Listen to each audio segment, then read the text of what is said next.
दोष पैदा करके या इधर राग पैदा करके प्रभु की तरफ हटाओ। दूसरी बात ये, नियम की बड़ी मार मन पे पड़ती है।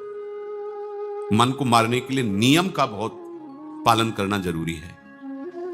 आप अपनी दिनचर्या ऐसी बनाएं, या गुरुजनों से जो पास हुई दिनचर्या, आपके पास प्रातः काल से शयन काल तक 1 मिनट भी खाली नहीं होना चाहिए। ये आप देख लो, जो अभी तक चर्चा हुई वो पूरे संसार में दोष दृष्टि करके भोगों के प्रति या प्रभु पे महत्व बुद्धि करके छोड़ दो, राग छोड़ो। वास्तविक कहीं सुख नहीं है। आप लोग देख लीजिए, विवेक से देख लीजिए, अभी तक सब वही करते रहे हो जन्म जन्मांतर। अब हमको मन की ये जो बलवान वृत्ति है, प्रमथन स्वभाव वाली वृत्ति है, इस पर अंकुश करना है। कैसे करना है? प्रातः काल जगने से लेकर शयन तक 1 मिनट भी आपका खाली नहीं होना चाहिए। आपकी दिनचर्या में होना चाहिए। नियमित दिनचर्या बनवा लीजिए या बना लीजिए अपने बड़ों से, अपने पूज्यजनों से पास। हमारी ये दिनचर्या, जीवन में उसका उल्लंघन नहीं होना चाहिए। ऐसी दिनचर्या नहीं, कागज वाली दिनचर्या नहीं, आपकी वास्तविक दिनचर्या जो है वही होनी चाहिए। जिस समय जो आदेश हुआ है कार्य का, आपको उसी समय वही कार्य करना है। इससे मन तुम्हारा मरेगा।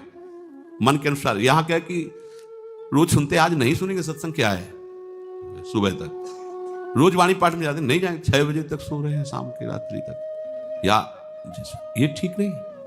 चलो आज ऐसा कर ले, नहीं ठीक नहीं, जो नियम दिया गया वैसे ही चलो। अगर नियम से चलोगे तो उससे लाभ क्या मिलेगा? एक तो परमानंद की तरफ बढ़ रहे हो, दूसरी बात आपका मन मरेगा। मन नियम से मरता है।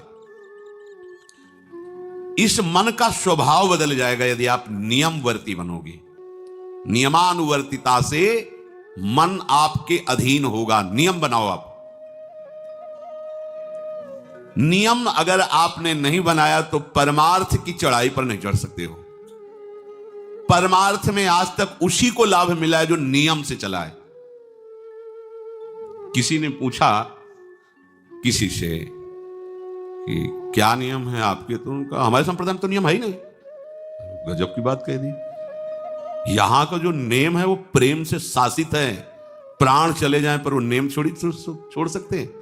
देखो ना, मन क्रम वचन त्रिशुद्ध सकल मत, नेम नहीं है।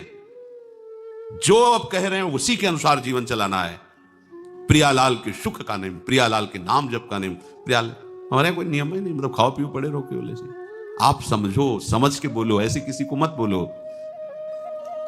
परमार्थ में आज तक जिसको भी लाभ मिला है नियम से चलने वाले को प्राप्त हुआ है। इष्ट आराधना में जो जो आपको नियम मिले हैं उनमें शिथिलता नहीं होनी चाहिए, और बहुत काल तक एक नियम में चलने वाले को सिद्धि प्राप्त हो जाती है। जिस स्थान पर, जिस आसन पर, जिस समय पर जो मंत्र जितना, वो नियम होना चाहिए। ऐसा नहीं कि आज 20 माला जप लिया तो कल 10 माला जप कर लिया तो 2 दिन जपा ही नहीं फिर आगे, ऐसे नहीं होता। एक नियमानुवर्तिता। 5 मिनट का भी अंतर आपके नियम में जब नहीं पड़ने लगेगा, नियमित नियत समय, यह संतों में देखा गया है। 6 बजे उठना, 6 बजे शयन, 6 बजे उनकी जो दिनचर्या, एक दिन अगर देख लो तो दूसरे दिन तुम कह सकते हो इस समय ये साधन कर रहे होंगे, क्योंकि उनका नियम है, वो वैसे ही मिलेंगे। बड़े बड़े महापुरुषों में देखा गया है। ये 2 बजे के जगने का समय तो मतलब जैसे लगभग विषयी पुरुष सब सोते हैं, ऐसे लगभग जो भगवत प्राप्ति की लगन वाले साधु 2 बजे जग जाते हैं सब। ये नहीं, कोई आश्चर्य की बात नहीं है। हमने देखा है गंगा के किनारे जैसे 2 बजे शुरू हो जाता है, कुआं से जल अर्चना हो, सब दिनचर्या, गंगा नहाने के लिए फिर जाना, बाद में यहीं से स्नान करके फिर बाद में गंगा स्नान करने जाना। जो अनियमित साधन करता है, यद्यपि साधन अविनाशी, पर मन मरेगा नहीं, मन अधीन नहीं होगा, ध्यान रखना। अनियमित, नियमित, आज 1 घंटे बैठे, कल 30 मिनट बैठे, परसों 10 मिनट, और फिर आगे बैठे ही नहीं 2-4 दिन, बिल्कुल नहीं। ऐसा नहीं। चाहे 10 मिनट से शुरुआत करो तो 11 होना चाहिए, कभी 9 नहीं होना चाहिए। और बार बार दिनचर्या का परिवर्तन नहीं होना चाहिए। मंत्र का परिवर्तन नहीं होना चाहिए, नाम का परिवर्तन नहीं होना चाहिए।